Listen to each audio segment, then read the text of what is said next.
Ever get that feeling like someone's, kind of trying to steer you in a certain direction without you even realizing it? Like you're at the store and suddenly you have that game. You have that shiny new gadget, even though you walked in just for milk. Yeah, it's the sneaky world of subliminal influence that we're diving into today, all thanks to this book I snagged called Subliminal Psychology 101.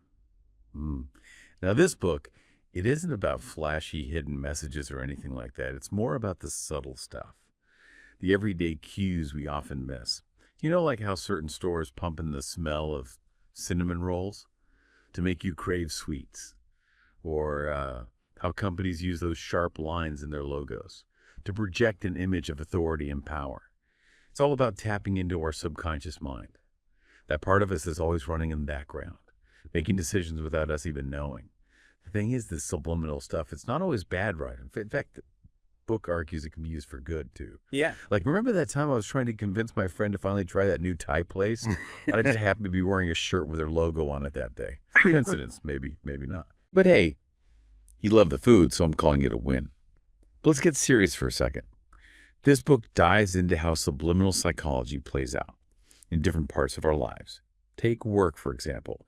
We all know about power postures, right? Sitting up straight, taking up space, all that jazz. But this book takes it a step further. It talks about the chair trick, where subtly positioning yourself higher than the other person can make you seem more dominant. It's like you're literally looking down on them, which can subconsciously trigger feelings of inferiority. Sneaky brute, right? And then there's this whole idea of wasting people's time as a power move. Okay, now I'm not saying you should go around being deliberately rude or anything, but the book suggests that subtly controlling the pace of interactions can send a message of, control. Like imagine you're in a meeting and you just casually keep everyone waiting a few extra minutes. It might seem like a small thing, but it can subliminally reinforce the idea that your time is more valuable than theirs. But here's a thought, right? What if we flip the script and use this time-wasting tactic for good? Like instead of making someone wait anxiously, What if we use those extra few minutes to create a more relaxed and welcoming atmosphere? Maybe offer them a drink, engage in some friendly small talk. It's like you're still subtly asserting your control over the situation, but in a way that's actually beneficial to everyone involved. And speaking of relationships, the book has some interesting insights there too.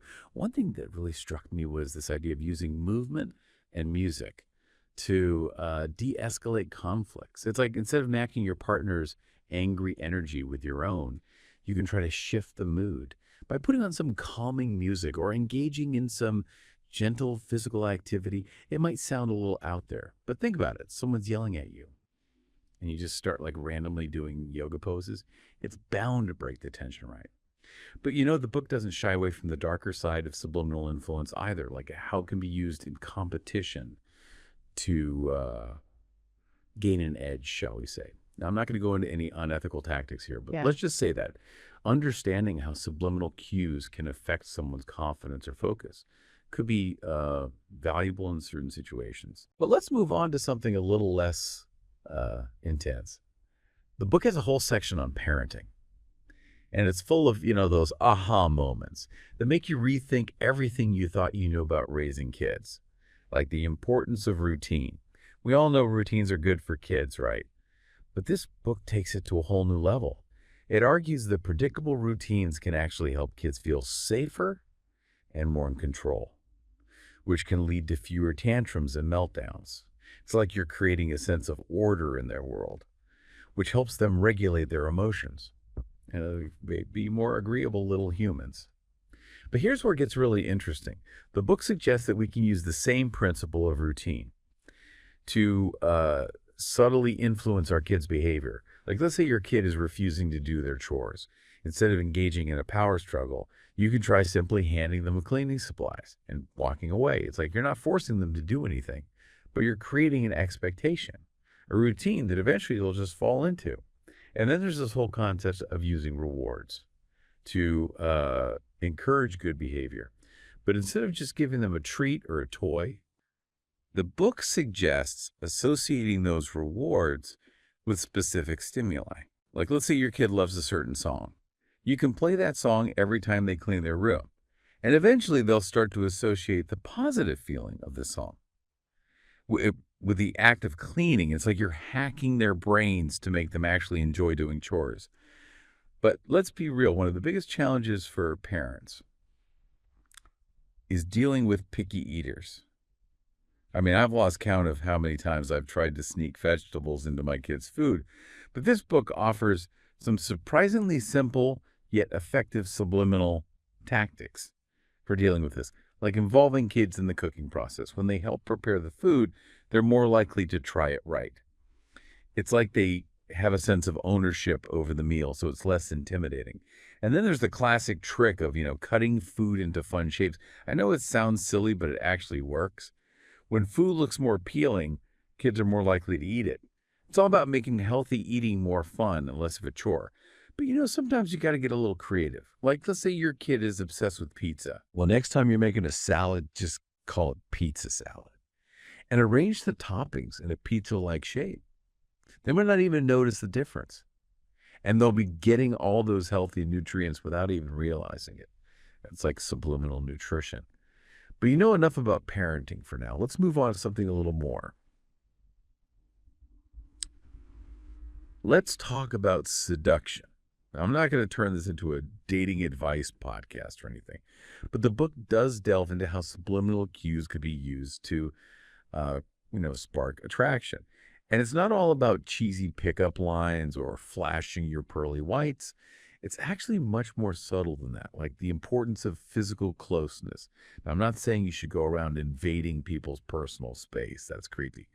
But if you're interested in someone, try subtly moving a little closer to them during a conversation. Maybe lean in slightly when they're talking, or gently touch their arm to emphasize a point. And then there's the whole thing about eye contact. We all know it's important, right? But the book suggests that holding someone's gaze for a few seconds longer than usual can create a sense of intimacy and connection. And then there's this little secret weapon, dilated pupils. Now, you can't exactly control your pupil size, but dilated pupils are actually a sign of attraction. So if you notice someone's pupils getting bigger when they're looking at you, it's a good sign that they're, feeling the vibe. And guess what? Wearing red can actually help too. Studies have shown that both men and women find red to be a sexually stimulating color. So if you want to turn up the heat, try incorporating a little red into your outfit. It could be a red dress, a red tie, or even just a touch of red lipstick. And finally, let's not forget the power of touch. Now, I'm not talking about anything inappropriate here. Just subtle, fleeting touches that create a sense of, connection. Gently brush their hand when you're reaching for something, or lightly touch their back as you're walking past. These small gestures can have a big impact, sending those subconscious signals of warmth and intimacy. Okay, so we've been talking about all this subliminal influence stuff, and it's kind of like realizing there's this whole hidden world operating beneath the surface radar.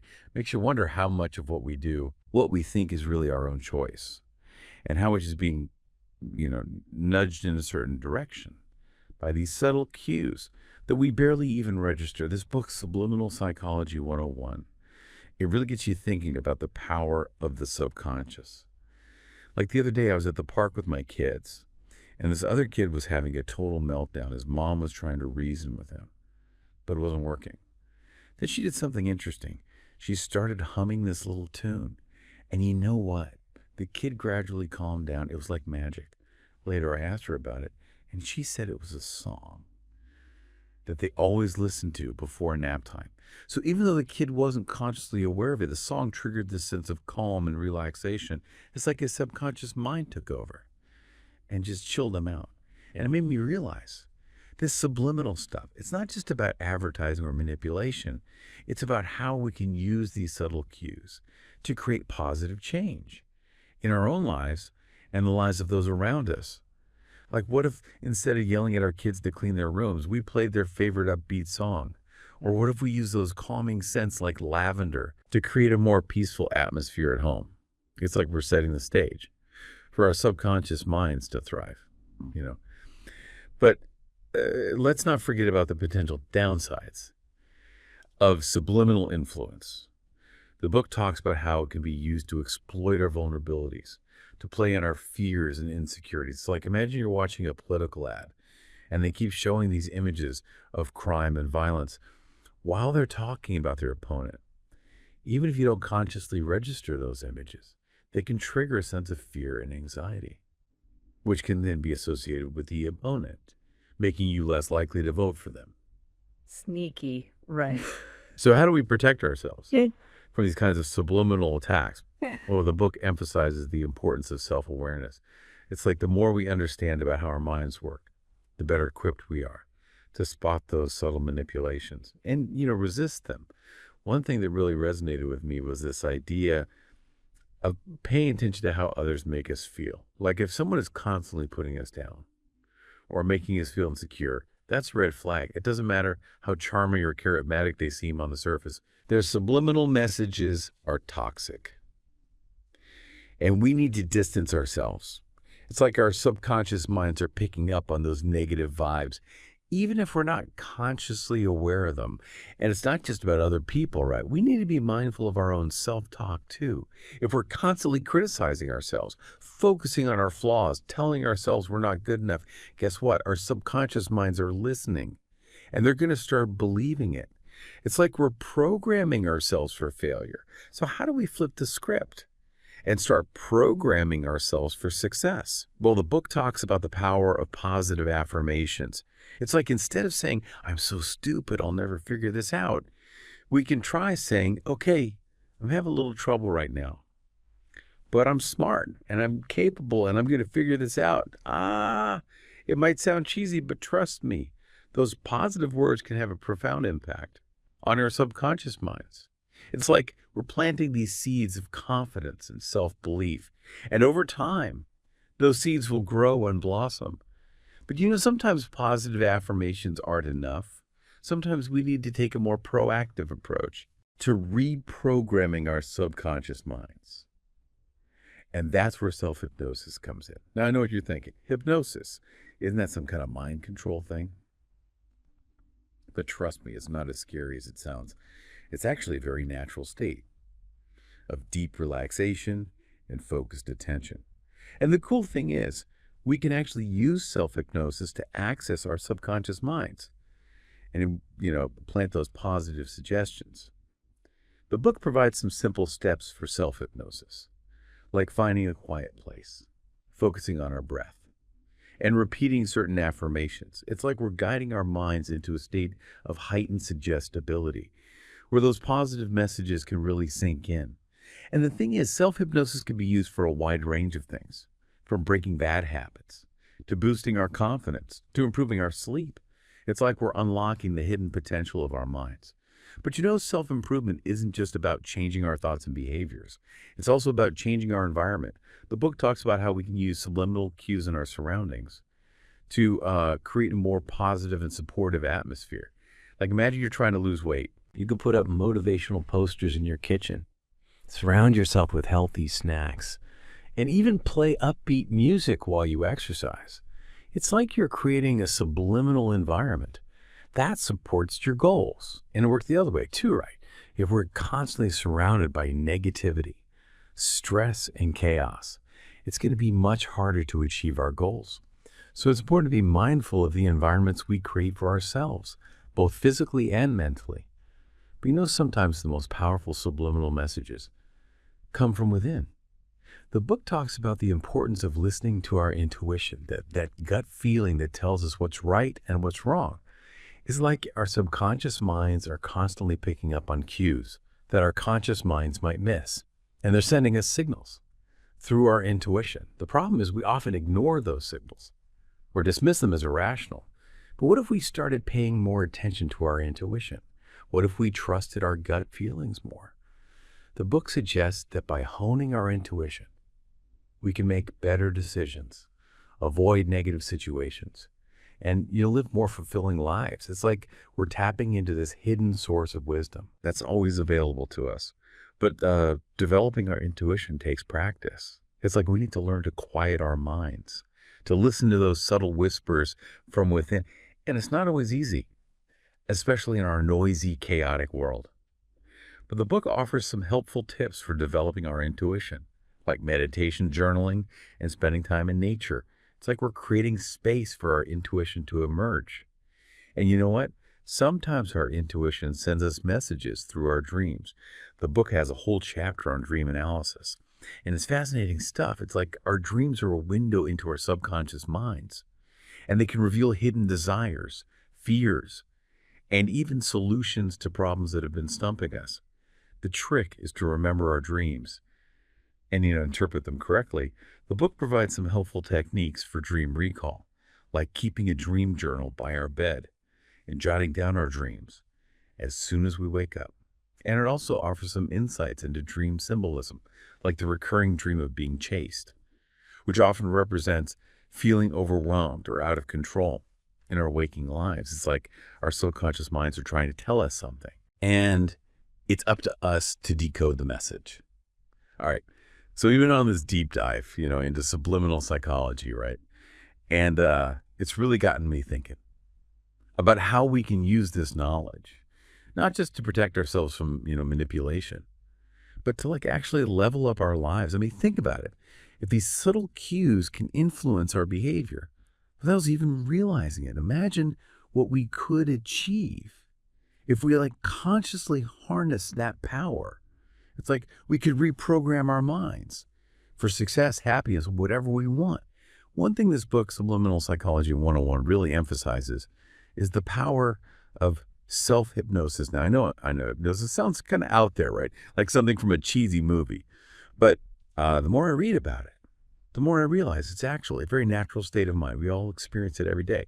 Think about those times when you're so engrossed in a book or a movie that you completely lose track of time, or when you're driving somewhere familiar and you suddenly realize you've arrived without even, consciously remembering the journey. Those are examples of hypnotic states. It's like our conscious minds take a back seat and our subconscious minds take the wheel.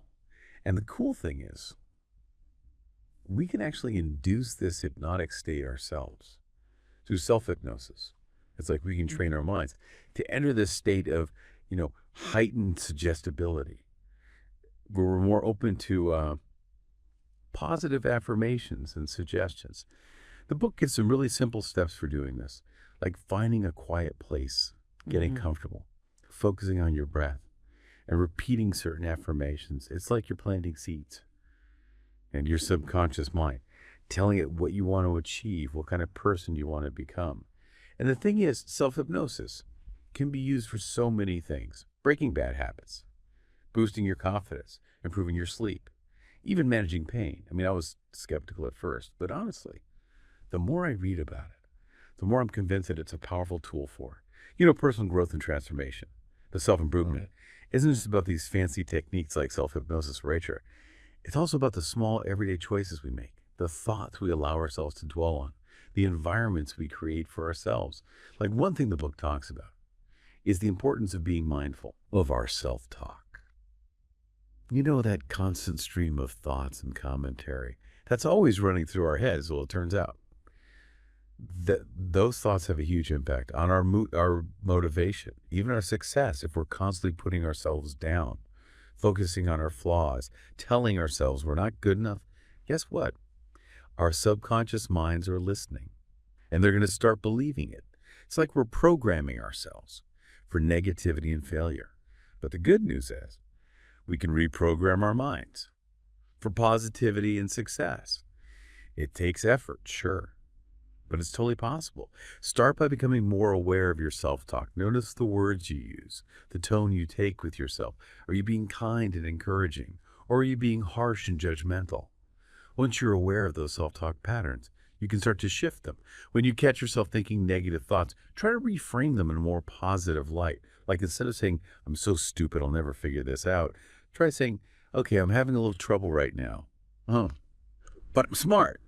I'm capable. And I'm going to figure this out. It might feel a little cheesy at first, but trust me. Over time, those positive affirmations start to sink in. And they can really change your whole outlook. It's like you're slowly but surely rewiring your brain for optimism and resilience. But, sometimes positive self-talk isn't enough. Sometimes we need to take a more assertive approach to setting boundaries and protecting ourselves from negative influences. And that's where this idea from the book comes in. It's okay to be mean. Now, before you go around being a jerk to everyone, let me explain. Being mean in this context doesn't mean being cruel or aggressive. It's about setting healthy boundaries, saying no when you need to, and standing up for yourself, even if it makes other people uncomfortable. Think about it. How often do you say yes to things you don't really want to do, just to avoid conflict or please others? Or how often do you let people treat you poorly because you're afraid to speak up?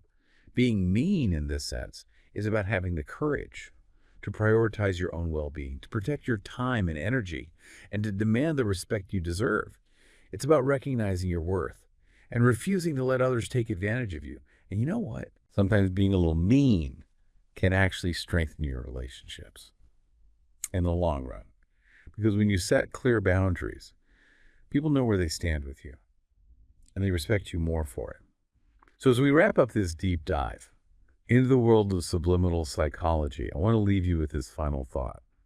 Your subconscious mind is a powerful force that's constantly shaping your thoughts, feelings, and behaviors.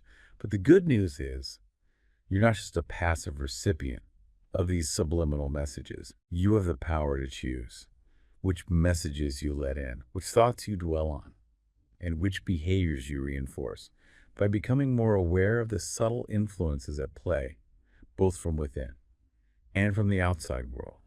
You can harness the power of your subconscious mind and create a life that's truly aligned with your values and aspirations. So keep exploring, keep questioning, and keep diving deep. The journey of self-discovery is never ending. And the more you learn about yourself, the more empowered you become to create the life you want.